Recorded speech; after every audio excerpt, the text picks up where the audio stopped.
এখানে কোনো অস্থিতিশীল পরিস্থিতি তৈরি হয় নাই।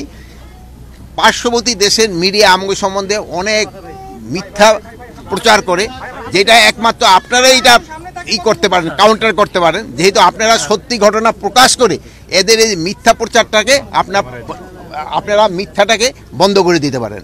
আমি আপনাদের কাছে অনুরোধ করব, আমাদের দেশের সাংবাদিকরা কিন্তু সত্যি ঘটনাই বলে, এবং আপনারা সত্যি ঘটনা প্রকাশ করেন, এবং ওদের যারা আপনি এই যে মিথ্যা ঘটনা রটাচ্ছে তাদের মুখে সে সময় চুলকালি পড়বে। এটা নিয়ে এখনো পর্যন্ত আমি ওনাদের পরিকল্পনা কি হয়েছে, আমি যেহেতু পরিকল্পনা হইলে আপনারা জানতে পারবেন।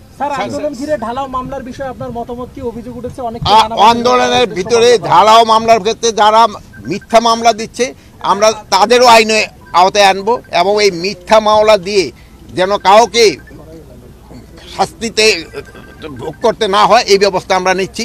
আমরা একটা কমিটিও করে দিচ্ছি, যে কমিটি ইনভেস্টিগেশন করে দেখবে। শুধু এটা পুলিশের উপরে না, আমরা এই যে কি বলে ডিসি মহোদয়ের জেলা প্রশাসক এবং আমাদের এসপি এবং লিগ্যাল অফিসার তারাও এইটা দেখবে, যেখানে অ্যাকচুয়াল কারা দোষী শুধু তাদের ক্ষেত্রেই আইনানুগ ব্যবস্থা আমরা নিব, আর যারা নির্দোষী তাদের অবশ্যই তারা ছাড়া পেয়ে যাবে। সবারই একটু ধৈর্য ধরতে হবে, এবং দেশের উন্নতির জন্য আমাদের সবারই কিন্তু একযোগে কাজ করতে হবে।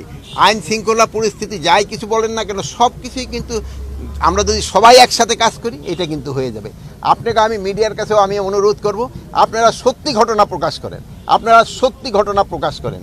যদি আমাদের ভিতরে কোনো দুর্নীতি পান আপনারা আমাদের প্রকাশ করেন, যদি আমি ব্যক্তিগতভাবে আমারও যদি কোনো দুর্নীতি দেখেন আমরা প্রকাশ করেন।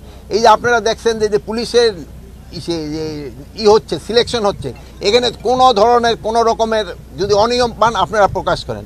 আমি এসপি সাহেবরা আছে জিজ্ঞেস করেন, দেখেন আমরা কারোর জন্য একটা রিকোয়েস্ট করছি কিনা অমুকের নাও, আমরা চাচ্ছি একটা ফেয়ার সিলেকশন হয়ে যাক।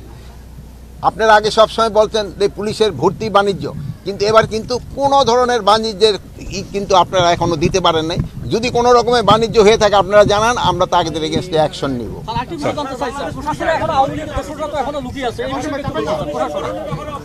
জুলাই আগস্ট বিপ্লবে কিন্তু আমরা অনেক প্রশাসনকে দেখেছি স্যার।